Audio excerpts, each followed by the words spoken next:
somebody about kindergarten through about fifth grade who would enjoy coming for that morning. It's definitely a break for moms and families,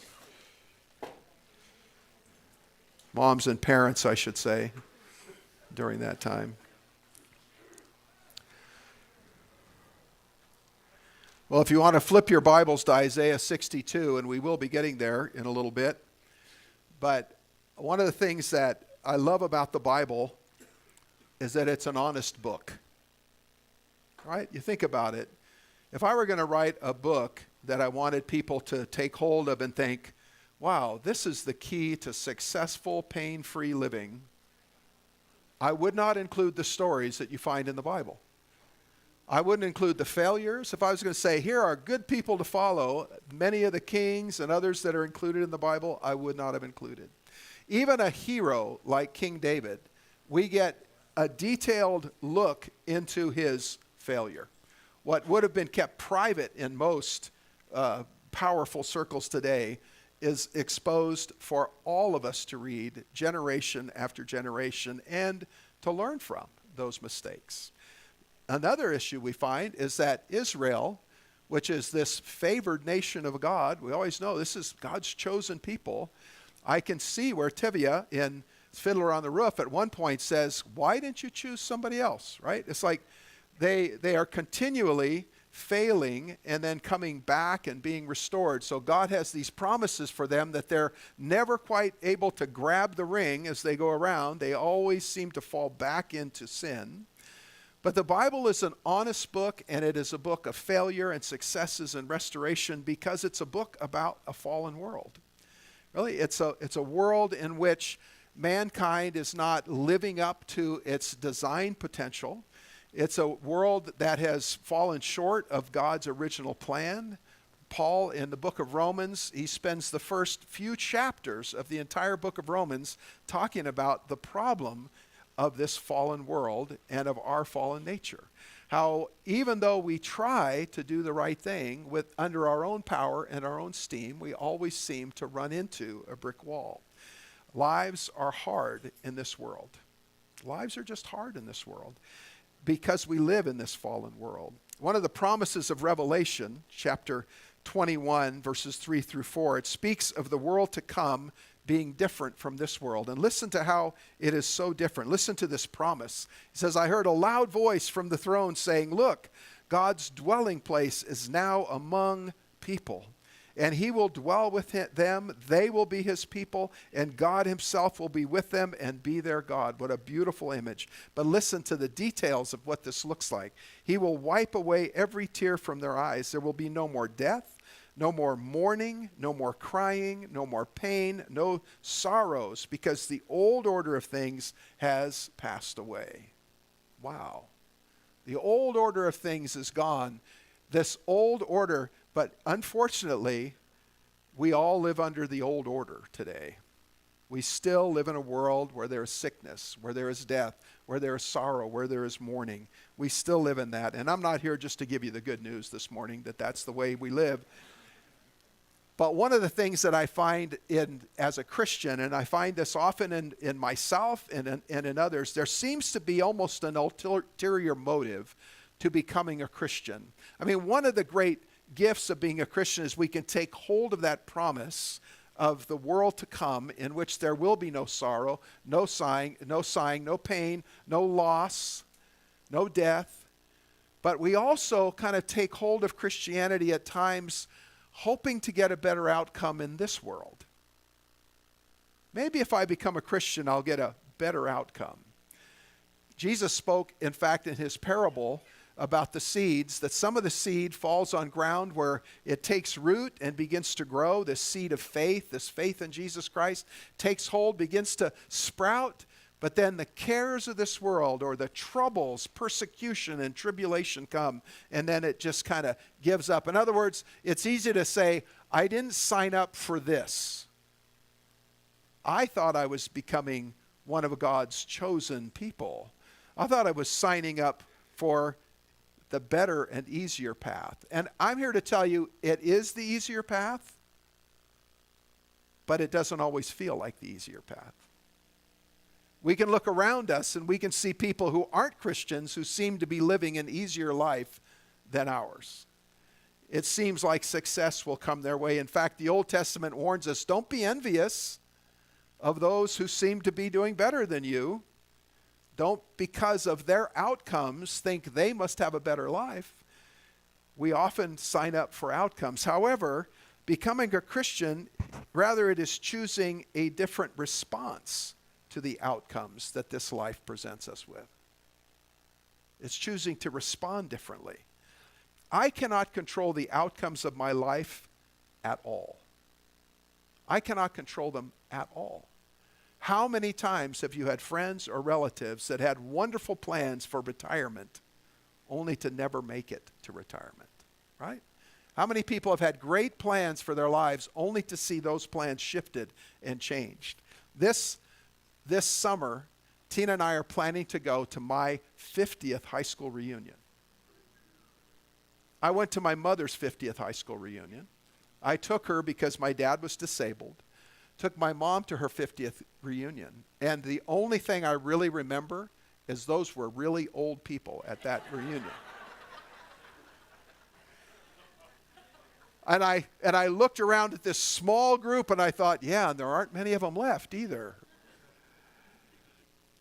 And I'll guarantee you, in that class, these are people that I sat through graduation with, right? These are people I sat cap and gowned. We all graduated from high school, getting launched, right? What do we call that? Commencement, right? Because you're commencing your life. You're now beginning your adulthood and stepping in to all the plans that you had made.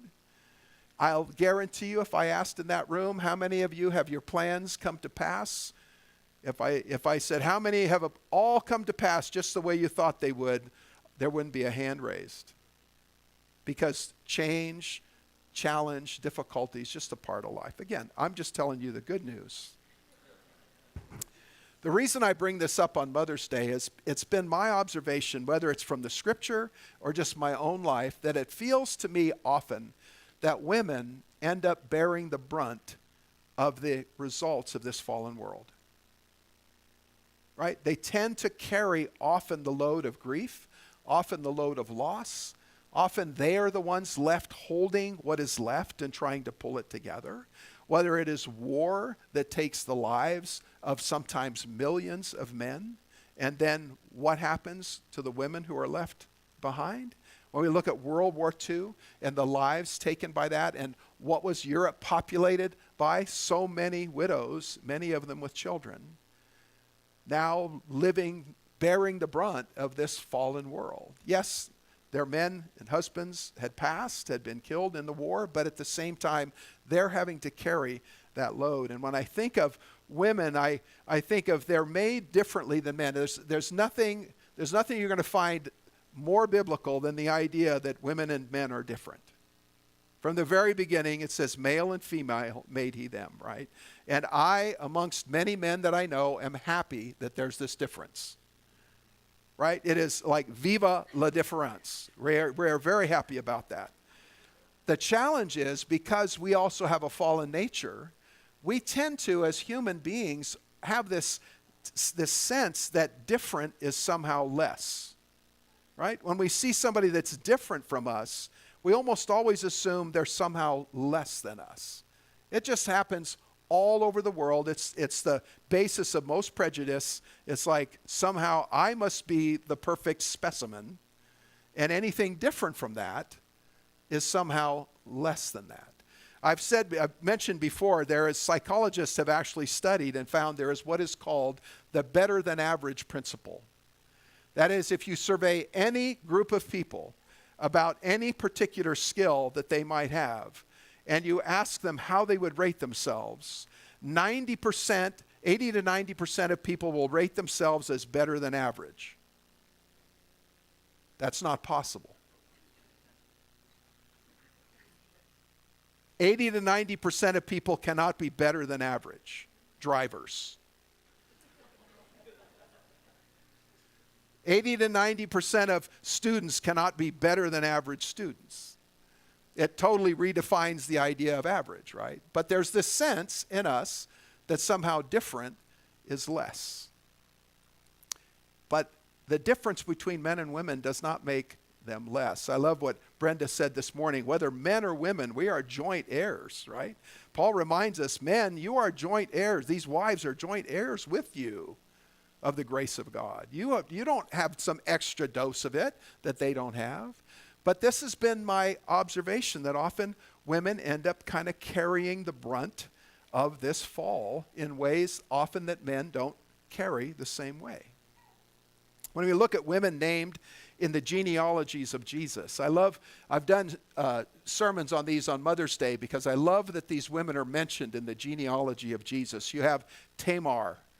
Tamar was widowed at an early age, basically sexually assaulted and abused by her husband's family, and then ends up having to deceive her father-in-law in order to actually raise up an heir for her son, for her husband, who was his own son, and in the process faced accusation of being an immoral woman.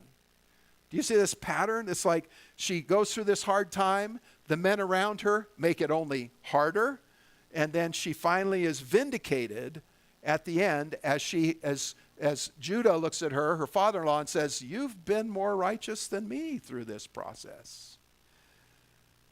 I think of Rahab.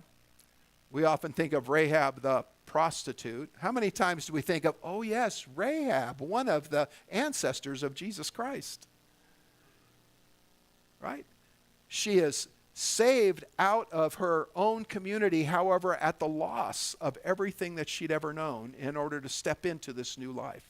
She takes hold of, out of desperation and faith, this promise that she could become like the people who have come to overwhelm her existing society and life. In other words, Rahab, we're here to tell you the life as you know it is going to end, but here is an opportunity. Can you step out in blind faith and take hold of this? Ruth, of course, the story of Ruth is well known. Ruth, who is the sister-in-law of Naomi, also widow. Ruth widowed. Her sister-in-law, Orpah, also widowed at a young age. She is left in that culture without much to turn to, and yet she chooses, out of faithfulness and hope, to go with her mother-in-law to a strange land where she is impoverished, living with the embarrassment of having to go out to the fields to gather in. This is a woman who had been married, who had been a part of a family, who had at one time owned property, and now she's reduced to just gathering, gleaning in the field whatever she can and bringing it back. And yet, through that time, God has a plan and a restoration for her. He has a Boaz in mind for her. And she becomes one of the great-grandmother, I believe, of King David. And then there is Bathsheba. Bathsheba, who is, the king spots her from a distance. In the privacy of her home, he spots her and decides to fall, not in love, but in lust with her. And because of that, he ends up murdering her husband, taking her in as his wife, and because of his sin, their first child, probably her first child, dies because of David's sin. Again, she's bearing the brunt of this fallen world that we live in. We see Mary, the mother of Jesus. About the time that her cousin Elizabeth is being lifted out of barrenness and infertility, and finally at a ripe age, having a child for her husband, the great honor that any Jewish woman would want to have, especially the wife of a priest. She would want to have this child so that their line could continue, such an important line. She's being lifted out of that embarrassment about the same time Mary is being looked upon by her community with shame. Remember, Joseph thinks the best he can do for her is just quietly divorce her rather than publicly shame her. And yet, God has a plan for her life. Many of the prominent mothers of the Bible wrestled with infertility. You know, Mother's Day can be a very hard day for a woman who is childless. We heard lots of prayers this morning for moms, Lots of thanksgiving for moms. That is hard for somebody who's sitting in the position of childlessness. And I've watched couples go through that, sometimes for a long period, sometimes for a short period. It is a sense of desperation. And I'll tell you that for the most part, it's felt most by women, more by women probably than men, because they take it personally. Almost like, what does God have against me? I've watched my wife go through that. I've watched my daughter go through that. It's one of the great challenges. And in the Bible, we have Sarah, the wife of Abraham. She gets so desperate to produce a child for her husband that she actually talks him into sleeping with her servant to produce a child that would be for them. Creates one of the greatest conflicts we see throughout the scripture, generation after generation. Rebekah, the wife of Isaac, their son, wrestles with infertility until she finally has her sons. Rachel, the second wife of Jacob, wrestles with infertility while the three other women in her household are all having babies. She seems to be the one who is disfavored. Hannah, the mother of Samuel, comes to the place of so desperate for a child, she says, God, if you will give me a child, I'll give him back to you. So that she brings this child back to the tabernacle, back to the priest when just after he is weaned, and places him into the priest's hands. How difficult must that have been? Samson's unnamed mother, the wife of Manoah, also childless until Samson is born. And he was a troubled child. Sarah, the mother of John the Baptist, like I mentioned before. Many of them were widowed that we read about. Naomi, as I mentioned before, the mother-in-law of Ruth. Abigail, who would become David's wife. Ruth herself. I think of Anna the prophetess. As I was thinking of women from the Bible, Anna the prophetess came to mind. Now, if you're not familiar with the story, when Jesus, 8 days after Jesus is born, his parents take him to the temple. They're still in the area of Jerusalem. Bethlehem is very close to Jerusalem, so they take him to the temple to present him for dedication. Excuse me, not 8 days, about 40 days after. 8 days is circumcision. So they take him to present him at the temple. And when they get there, probably hoping to kind of just get through and get done, it's like, we're just kind of in town to do this, just get us through. There is a prophetess there by the name of Anna. Do you know that she was widowed at a very young age, and for more than half a century, she served and prayed and waited in the temple with the promise that God would show her the Messiah. So when Jesus comes in, just this infant, she rises to her feet and becomes this prophetess that speaks about this special child that would be born. Women tend to bear the brunt. Even Eve lived to see the murder of one of her sons by the other. To imagine just one day, one of your sons does not come back from the field. Remember his brother Cain, Abel's brother Cain, just buried him out in the field? Where's your brother Abel? I don't know. And eventually Cain leaves as well. There's a pattern that these stories tend to follow. There's a period of happiness, hope, love, marriage, young motherhood. There's this pattern that they follow, like, wow, great hope. What wonderful images. It's commencement all over again. We are heading out into the world with everything, all the promises fulfilled. Then along comes a period of loss. It might be the loss of a home, lifestyle, wealth. Might be the loss of a husband at a young age. Remember, we live in a time and a culture where death is kind of distant from us. I mean, if we hear of somebody passing before they reach the age of 70, we say, oh, how young. Back in that day, if somebody lived to be the age of 55 or 60, the idea was, wow, you've made it a long way. Often, if children lived to adulthood, that was considered motherly success, just to get your child to survive to adulthood. There's the loss of a child, or perhaps the loss of the hope of a child, which meant a future for you, which meant security into the future. Many times this period of loss is followed by or accompanied by a period of shame or humiliation. How many times did somebody look at Sarah without a child and say, what must she have done? What has she done that she gets treated this way by God?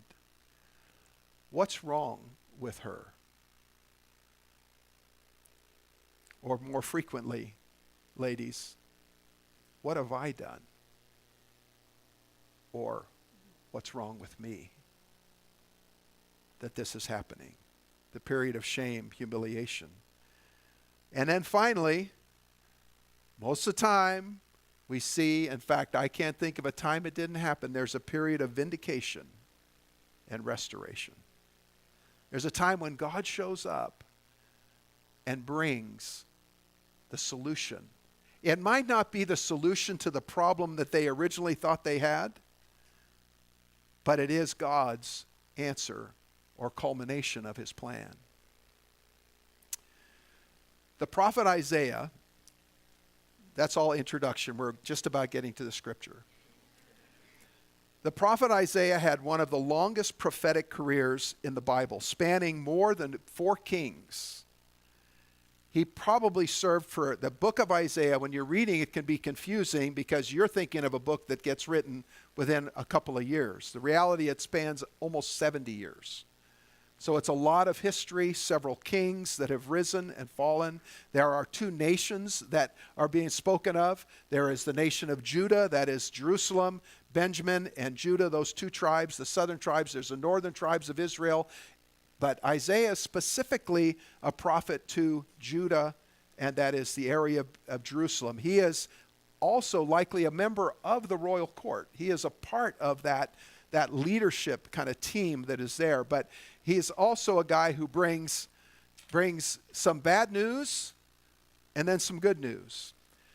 I want you to keep in mind that often these women that we're talking about, they didn't just represent themselves or as individuals, but rather were representative of God's relationship with Israel. Israel is often depicted in the scripture as feminine, the wife, the bride of God, his wife, his espoused one, and is seen in this feminine light. Oftentimes the feminine pronouns are used toward Jerusalem and Judah, and she and her. The idea that God has a special place that he holds Israel in, and these women often, this pattern that we see, we'll also see repeated in Israel. Times of rejoicing, times of getting it all together, times of loss or mistake or error, followed by shame, humiliation, God bringing judgment, followed by restoration. Always we see this pattern with God. So during this time of Uzziah, Jotham, Ahaz, Hezekiah, and the beginning of Manasseh's reign, during his service, one of the best kings that Judah, the southern tribes, ever had was Hezekiah. Asaph, Ahaz, who was the king before Hezekiah, was terrible. I mean, when I say terrible, I'm talking about desecrating the temple, bringing in idol worship, not just on the hills or outside Jerusalem, not just allowing it on the outskirts, but bringing it right into the center and displacing the God of Israel with these false gods. sometimes to the point of practicing child sacrifice right within their own nation and within their own cities. This is how bad Ahaz was. He has a son, Hezekiah. You would think almost this is going to be like the same thing. But interestingly, miraculously, Hezekiah is a reformer. He like brings total change into Israel. He overturns all, like Jesus overturning the tables of the money changers. He clears out the temple. He restores proper worship. He gets rid of the gods and the false gods that are on the high places. He is the best king that Judah has seen in quite some time. He is followed by one of the worst kings, his own son Manasseh. What we see in the book of Kings, chapter 20, is this mention of Manasseh and another woman who is in the lineage of Jesus but not mentioned in his genealogy. And that is the woman Hephzibah. And interestingly, as I was praying about Mother's Day, and God, Lord, what do you want your people to hear? What do you want in the way of encouragement for them? And this word Hephzibah kept coming to me. And I knew I had heard it before.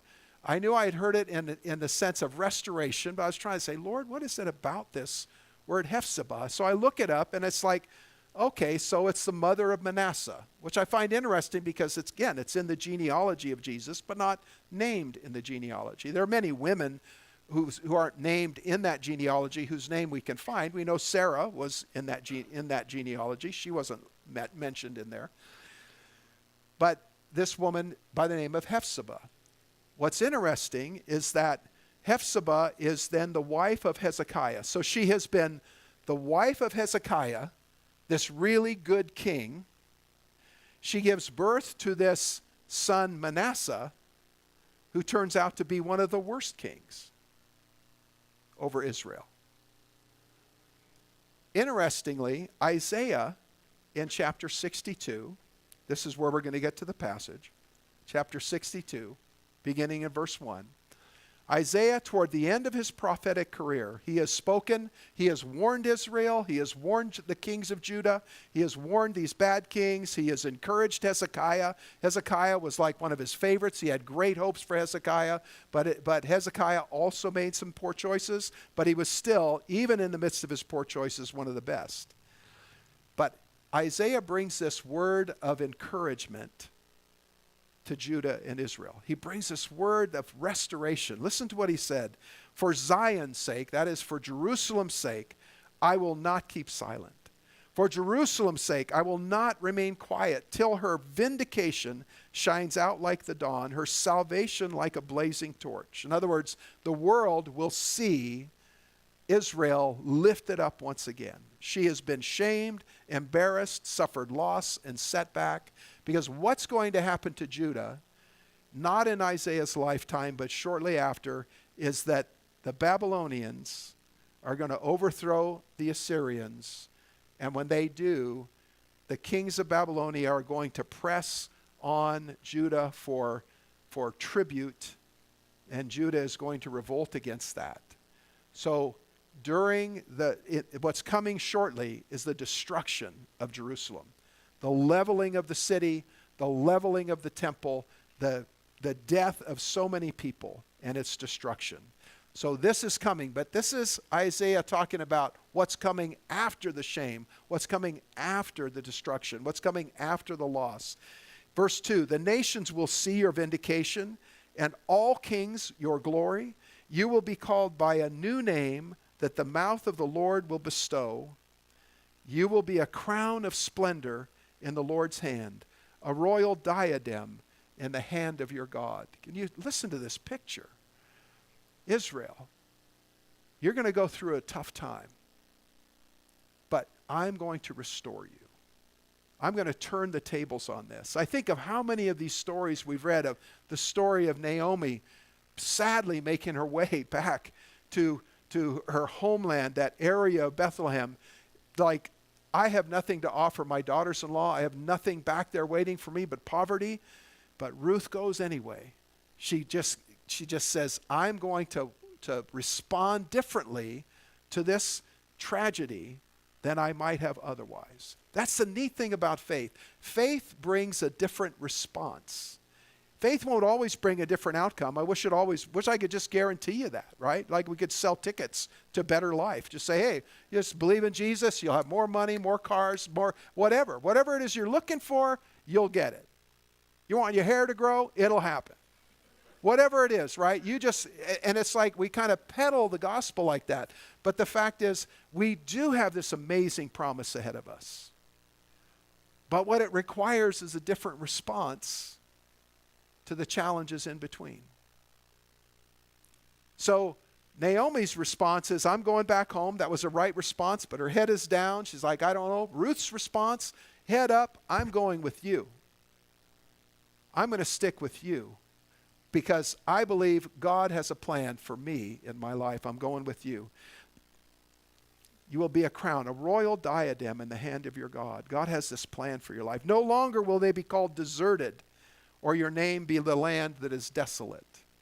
Because that's exactly what it will be once Nebuchadnezzar gets done with Jerusalem.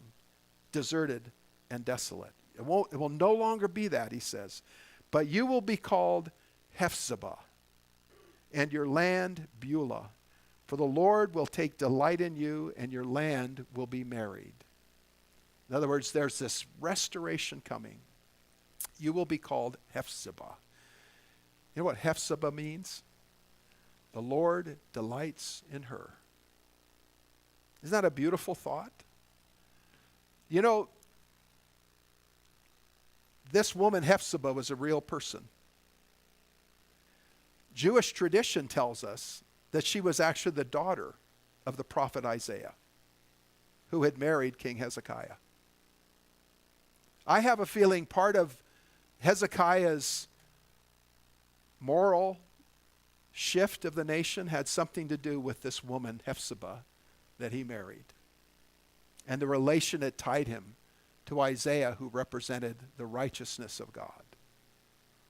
That somehow her influence over him was able to make a difference in the nation. And here is Isaiah. He is motivated by the Spirit of God. Toward the end of that, he's seeing Manasseh come up. He knows that this nation, it's not going to get fully turned around in time before God's judgment comes. But he says, God will one day again take delight in you. And people will look at you and they will say, wow, God must delight in her. My encouragement to you this morning is, as much as sometimes outcomes aren't what we would hope for, I'm thinking today of some of the ladies who might have a hard time being here today on Mother's Day, who might have a hard time thinking about what that means for them, or the outcomes that they weren't quite what they expected.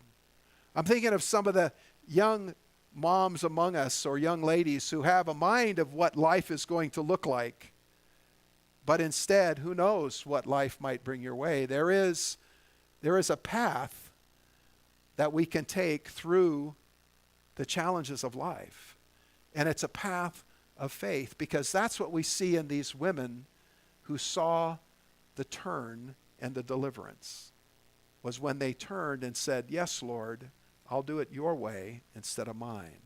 I'll trust that you're going to keep your word to me. Your land will be called, you will be called Hephzibah. The Lord will take delight in you. The Lord delights in you. As a young man marries a young woman, so will your builder marry you. As a bridegroom rejoices over his bride, so will your God rejoice over you. God desires you. That passage that I read this morning in our opening, it says, you will be called the pursued one. Like God is pursuing you and taking delight in you. There will be this restoration that takes place.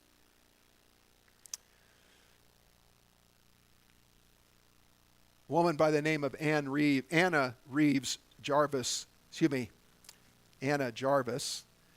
is actually responsible for Mother's Day becoming a national holiday, nationally declared back in the early 1900s. What's interesting is that later in life, she and her sister spent almost all their inheritance trying to get the holiday closed down. They felt that it had become too commercialized. But what I love is the story behind why they originally wanted to make it a holiday. Their mother, Anne Reeves Jarvis, was married in 1850 to a man who was a businessman who was also the son of a Baptist preacher. And early in life, they started to have children. They actually eventually had 11 children. She gave birth to 11 children. But she lost 4 of her children to disease early in life. Did she respond by withdrawing, saying, God has no plan for me? This isn't what God wanted for me. Instead, Anne organized women from several local towns in West Virginia into what's called the Mothers' Workday Clubs. Their purpose was to reduce high child mortality. The clubs provided medicine for those who couldn't afford it. They hired women to work for families in which the mothers were ill and couldn't take care of their children, and they would inspect bottled milk and food and worked hard to improve the conditions of the water supply being used by families. So many children died simply because of bad water.